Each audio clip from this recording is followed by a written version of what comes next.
Nice to see so many nerds. That's a nice thing. But transparency is, in my view, the precondition for democracy. How can you interfere in public debate if you can't see the ongoing legislative process? And the problem with the European Union is that every time the 27 member states move decisions to Brussels, they not only centralize, they also de-democratize the decision-making process, because 70% of all laws in the EU are decided behind closed doors by civil servants from the member states in 300 secret working groups in the Council. 15% are decided in Parliament investors meeting, 15% only in the Council, and there it's also secret. Only the last part of the process, when they vote 50 times a year, we will then have it in a minute that country was outvoted, those countries approved the text. So the general rule is that legislation in Brussels is done by civil servants, for civil servants, influenced by lobbyists. And the derogation is that the European Parliament can pick some points into the public. When we have our conciliation process, it's also closed meetings. It's when we have the real influence. Then we can go to the public and say, he did that, he said that. But even conciliation meetings are normally some civil servant from the European Parliament, some civil servant from the Commission, some civil servant from the Council, and it's not a real debate and decision-making process by elected members of Parliament decided in the public. So the general rule is no insight for the European public in the legislative process. It doesn't mean that there are not people who has an insight in the European legislative process. I can assure you that the agricultural lobby in Brussels over, they have all documents from the secret working groups in the Commission and the Council before the Danish minister. They are very well organized, the lobby groups. So in fact we have a cooperative democracy where interests, well organized lobby interests, they have an insight we as members of the parliaments or the public haven't got. The legislative process is closed. The preparatory process is just as closed. There are 3,000 working groups advising the Commission. The list of working groups has been secret until Barroso came in office.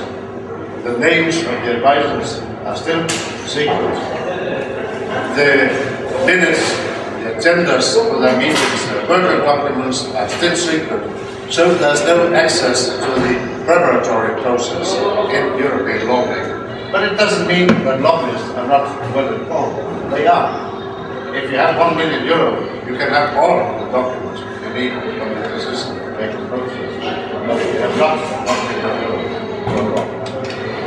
and transparency, the claim for transparency is indeed the claim that everyone, all citizens should be equal before the decision-making process and have access to information and then to influence the decision-making process. It's the status where we are. Then I have some good news. Today,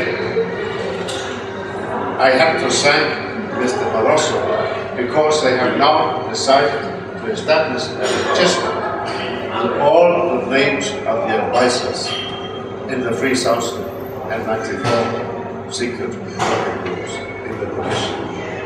And from next year we will be able to search in it by sex, by nationality, by profession.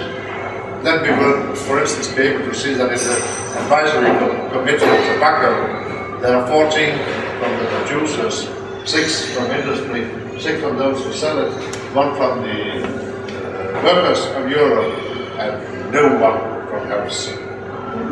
That's the advisory group on the tobacco. When Barroso came in office, I was called to his office just before me because he was missing some votes. I was not sure he could be elected. So I gave him the story of my first fight in the summer on having the telephone book, the internal telephone book, published. Until then, we always had to had an old copy of an old telephone book from a civil servant when he received a new copy. It was a secret copy, the telephone book of the European Commission. And after 4 years, I finally got the telephone book. The only official public telephone book, because some months after, a Danish people protested and they could not receive the telephone book of the Commission. Then finally they put the telephone book on the internet so that people in the institutions can see who is responsible for what. But the interesting story is that Santa wanted to give it to me, but was not allowed to do so by his staff people. Second exercise, the Prodi, when he came in office, when Prodi came in office, he promised us to have the minutes and the agendas of the Commission meetings, which at the time only existed in French, as secret documents. Then I got some new agendas and minutes invented by his staff. Instead of the full agenda, I got the points I wanted to accomplish. Instead of the full minute, I got only the 3 pages. Then one day, after 4 years, I took Bonde to a site at the Conference of Presidents and said, I showed him the real minutes, 110 pages from 1 month's meetings. And then what he said, 12 pages. And he cried, Mamma mia! And that's the title of my book on all of those experiences working on transparency. He could not direct the staff to deliver. And then the final example, that's when Barroso then decided that he wanted to deliver the working groups of the Commission. And the Secretary General was called to the office, and next day's morning at 8 o'clock we had the list of 3,004 workers. Then they regretted what they did, and they produced a new half list of 12 working groups.